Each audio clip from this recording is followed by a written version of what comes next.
Hello, this is Rich Canleone coming to you from CME Group Trading Floor for Top Step. Today's segment is going to be called Real Strength or Seasonal Strength. This morning's releases, good across the board, every single one of them, of course. NFP number 2003 above estimates. Private payrolls as well, 196,000 above estimate. Unemployment rate, good economic numbers across the board. In fact, if you take a look at the unemployment rate, that jobless rate at 7% is a 5-year low. How is it that since the perception of the marketplace has been, since we've seen the strength in the economic releases, that it would motivate the Fed to start tapering more? Here this morning we actually have a little bit of a respite and we have a rally. In fact, if you take a look at that psychology as applied to what we've seen in the European markets, just check out what we've seen in the European markets, in fact, in the Eurozone. Good economic releases in the Eurozone as well prompted upgrades by the Eurozone growth. And you've seen a 5%, nearly a 5% sell-off in Euro stocks, which caused, in fact, a negative December across the board there, in fact. Not so the case necessarily in the U.S. We're only off on the month from the high, approximately 1.9% from the high, SPX high that is, which is 1813.55. So how do you play this? Why are we up today? I guess the conventional wisdom at this point would have to be that we're looking at the perception of the strength is somewhat seasonality as opposed to strength that is going to be continued straight as perceived by the Fed. If you take a look at it, you essentially have a job growth buildup and inventory buildup, which is what we saw before in GDP number earlier on the week.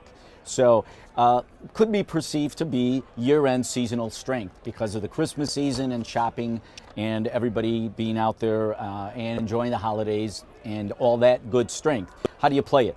If you take a look at some of the moving averages, let's look at some of the moving averages, if you will. The 50-day moving average in the S&P, well above it, 1751. The 100-day moving average in the S&P, 1715. And by the way, just as a footnote, the 50-day moving averages have been breached in the Euro stocks. So the Euro stocks are the ones that perhaps are a drag in terms of the world equity markets. Again, going back to these moving averages, how do you play them? We have an FOMC meeting that's coming up on December 17th and 18th. Obviously, they're not going to be the Grinch and put something out there that's going to really knock the market and knock the wind out of the market, if you will.